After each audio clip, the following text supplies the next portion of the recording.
It's definitely that time of, hey guys, hopefully you like that introduction. What we're going to talk about today is the other side of SEO, the part that nobody really talks about. And that's the second most important part about SEO, besides the implied traffic. And mind you, it's implied traffic. That's the crazy thing that none of us ever talk about. You get the number one, and it's implied that that means traffic. It doesn't always. And then we don't often talk about the needed conversion and so forth.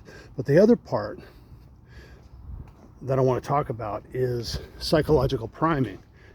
Years ago, I asked a client that I have to this day, I asked him, how did you find me? And he goes, you're everywhere. So that's the law of ubiquity, if I can say that, that I like to talk about. You everywhere eventually cuts through to the marketplace. Now, it's much harder today to get into the minds and hearts of people than it was when I got that message from my long-term client. This happened before Facebook. It happened before all the socials.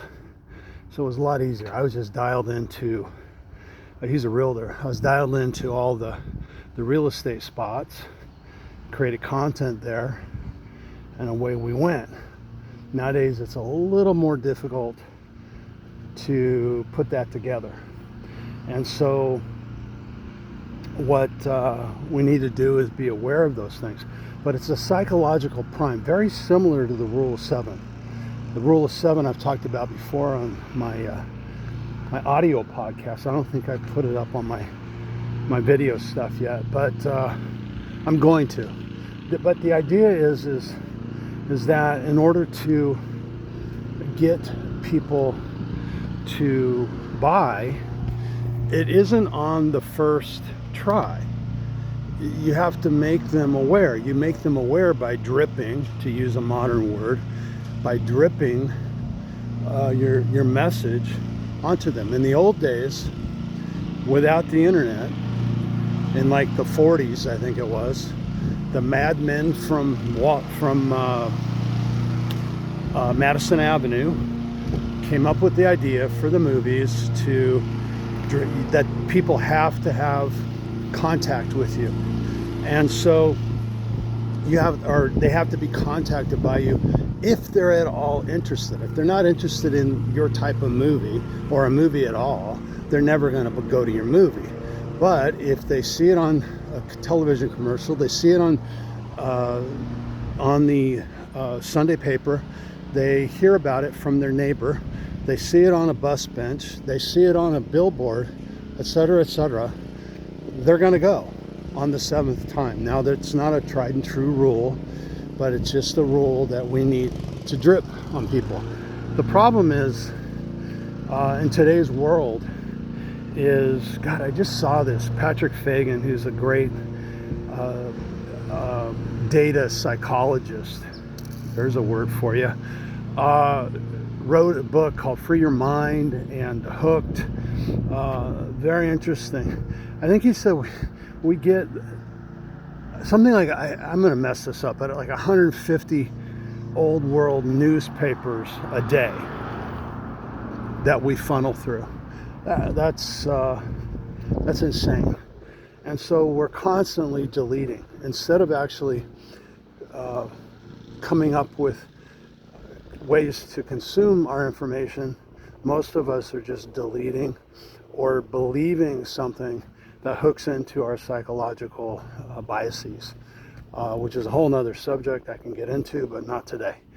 We're talking about psychological priming. So I've seen this. There's a show by Darren Brown, magician, hypnotist, and a million other esoteric type of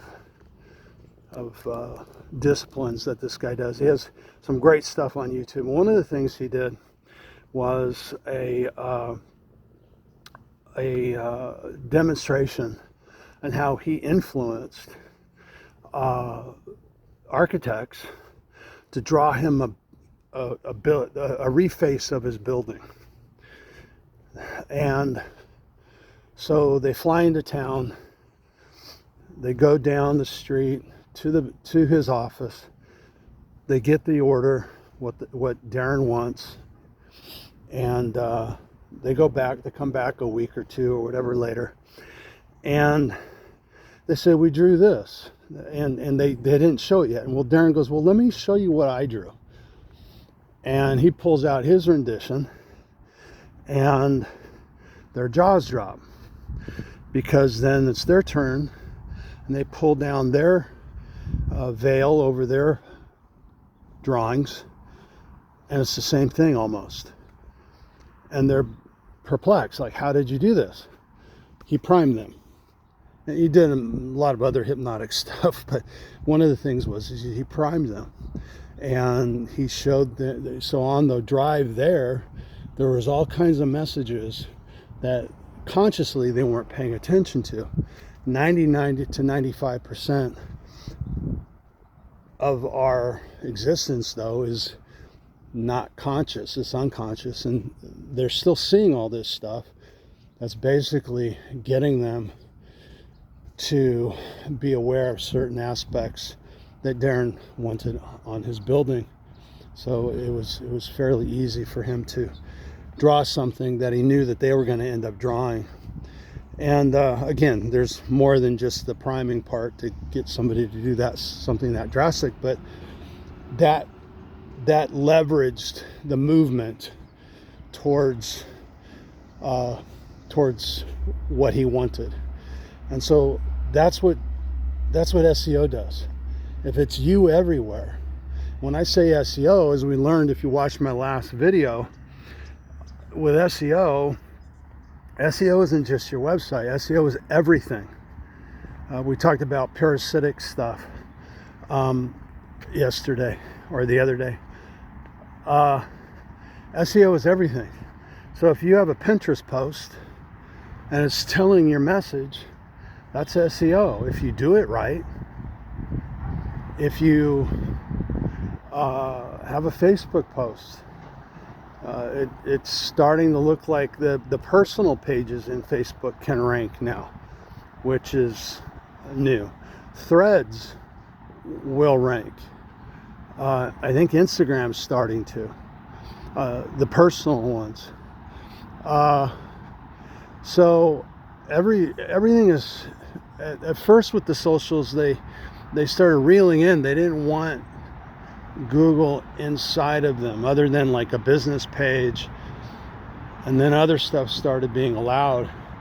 And it's the same thing with a lot of the other stuff. Google's always loved X or Twitter, and so the more we can get in these places with our message, the more places we are. And if you're in if your attraction in your socials in various places is your industry, you're going to be getting people seeing your stuff that are your likely prospects, your likely clients. And so your being seen has value. Now, the problem that everybody I meet on the internet has, or in the real world for that matter, and it's more important than ever because on the internet, it is so squished and so loud and so cacophonous and so many different messages, especially when people are using these things to experience the internet. They're not using their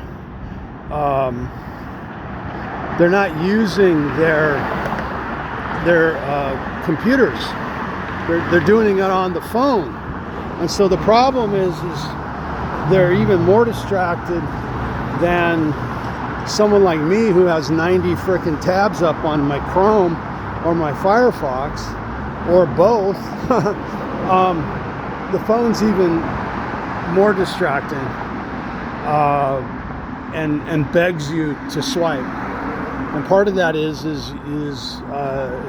you're not going to bother responding, say in a comment, say if you're on Facebook or Instagram, because I've got big thumb disease and I just don't feel like typing it out. And so, and it's much easier to swipe. So we would do well to make sure we're everywhere, that we are ubiquitous, but and then also we're SEO'd, realizing that the stuff we're putting out there, our YouTube videos, are able to rank all on their own.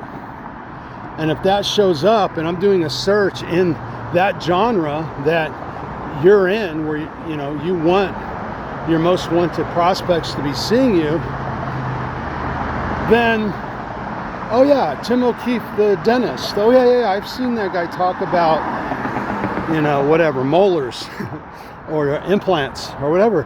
I know that guy. When you might have seen me once.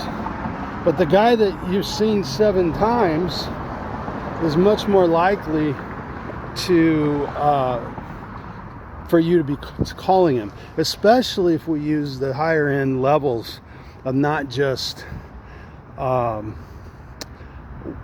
set it and forget it, but to lead them to an offer. And that's the part that we're all screwing up on. We need to start giving offers. Why should I engage with you? Right? And the reason I should engage with you is reason to go to your website, to download something, to gain more access to my knowledge and wisdom on the subject. And then when they're there, the prospect, if you have control, you can drop remarketing pixels on them. You do that on the socials also, and keep talking to them. That's the rule of 7 squared. And then talk to them, and then try to get rid of the ones that are tire kickers, influence the ones that are real potentials, and then move forward. And there's lots of ways to do that sort of thing. Drip email has been a thing forever that we've talked about and done. People aren't so willing to give away their email address anymore, but it's one of the techniques that you can have to keep them in your world and invite them back to your world. There's other things such as what I call exit traffic, where there's a certain percentage, it's usually 10 to 30% of your traffic, depending on how much traffic you get, that with the right tools, you have the right to remarket to them, or to actually know who they are. And remarketing, like through Google or Facebook, you don't know who they are. In exit traffic, you actually usually will get a correct thing of an idea of who you're dealing with, and with email address, phone number, etc. And then a lot of times people will go offline, get off this internet stuff and start postcarding in them, right? And that's another thing that I love. Again, rule of 7, because they're not, have you looked at your mailbox? How much mail do you get? Probably not much. And that's an opportunity to touch them in a different way. And if you're using consistent branding and consistent messaging, then it's a way to get into their brains and to remember you. This is Coach Tim out. I do appreciate your time. Do remember me when you need digital marketing. And also, as they say, smash the like button, subscribe, and maybe more important than anything, I'd love if you comment. Ask questions. Tell me if you agree on any of my talks. Tell me if you disagree. Let's get the conversation going. That's the biggest problem on the internet, is we're not conversing, not just in business, anywhere. And as part of it is because of the phone. Because of the phone, it's just too hard to converse. Try to find a way. Add some value. And the cool thing is I'm not telling you to do this, but you can. And I did this a lot back in the day with the blogs. I would comment, and I would end up getting followers because of the commenting. And I do to this day. So try it out.